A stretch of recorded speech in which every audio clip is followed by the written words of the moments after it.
তোমরা সবাই কেমন আছো? আশা করি তোমরা সবাই অনেক ভালো আছো। আর আমি অনেক ভালো আছি। চলে এসেছি নতুন একটা ভিডিও নিয়ে। আজকে আমাদের এখানে খুব বৃষ্টি হচ্ছে, চলো তোমাদেরকে দেখাই। এই দেখো কি বৃষ্টি হচ্ছে। আমি জানলার পাশে বসে আছি, বসে বসে এই যে পাঁপড় খাচ্ছি বৃষ্টির দিনে। এই পাঁপড়টা আমার ননদ বানিয়েছে, সাবু দিয়ে কী কী দিয়ে যেন বানিয়েছে। রোদ্দুরে দিয়ে শুকিয়ে তারপরে ভেজে নিয়ে এসে খাচ্ছি। বৃষ্টির দিনে পাঁপড় খেতে ভালোই লাগে, বসে বসে জানলার পাশে। পাঁপড়টা বেশ ভালোই লাগছে, টক টক মতো হয়েছে, আম দিয়ে বানিয়েছে। এই দেখো পাঁপড়টা।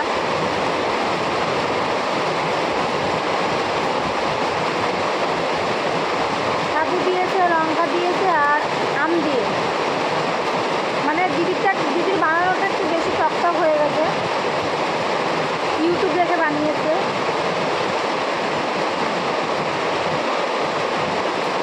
বৃষ্টি দেখছি আর পাঁপড় খাচ্ছি।